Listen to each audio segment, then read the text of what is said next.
Hello বন্ধুরা, দেখো আজকে আমাদের হচ্ছে কাল বিশ্বকর্মা পুজো। তাই আজকে বিশ্বকর্মা পুজো আমাদের আগের দিন রান্না করে রাখা আনন্দের রান্না বলে, আনন্দের রান্না। বিশ্বকর্মা পুজো দেখো মা রান্না চাপিয়ে দিয়েছে, একদিকে আলু সেদ্ধ হচ্ছে, একদিকে কচু শাক সেদ্ধ হচ্ছে হাঁড়ি করে, আর এদিকে সব কুচিয়ে নিয়েছে মা, সব নুন হলুদ সব মাখিয়ে রাখছে। মাখিয়ে নিচ্ছে।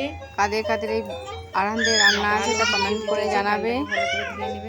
কালকে আমাদের রাঁধতে নেই বিশ্বকর্মা পুজো, তাই কালকে আমাদের ভিজে ভাত খাওয়া। আজকে সব রেঁধে রাখছে, কালকে সব ভিজে ভাত খাওয়া। দেখো কচু শাক সেদ্ধ করে দিয়েছে, কচু শাক সেদ্ধ আর একটুখানি বাকি আছে, তাই মা আবার ঢাকা দিয়ে দিল, ওগুলো আর একটুখানি হবে। তা করতে করতে মা মশলাটা করে নিচ্ছে, কচু শাকের মশলা, কচু শাকের মশলাটা করে নিচ্ছে। কচু শাকের মশলাটা করে নিচ্ছে। কচু শাকের অনেক কিছু মশলা চাই, ধনে, জিরে, মৌরি, সর্ষে, পোস্ত, এই কটা মশলা। দেখো রাঁধতে রাঁধতে সন্ধ্যা হয়ে গেছে, মা বিকালে রান্না চাপিয়েছিল, রাঁধতে রাঁধতে সন্ধ্যা হয়ে গেল, অন্ধকার হয়ে গেছে, রাঁধছে।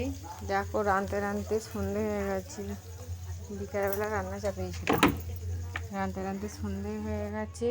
দেখো কি কি রান্না করেছে। কচু শাক হয়েছে, এটা হচ্ছে চালদা দিয়ে মুসুরির ডাল, নারকেল ভাজা, আলু ভাজা, পটল ভাজা, কুমড়ো ভাজা, সব রকম পাঁচ রকম ভাজা। ভাজা। এগুলো হচ্ছে আজকে আমরা খাবো, আবার কালকেও। এটাই হচ্ছে আমাদের আনন্দের রান্না।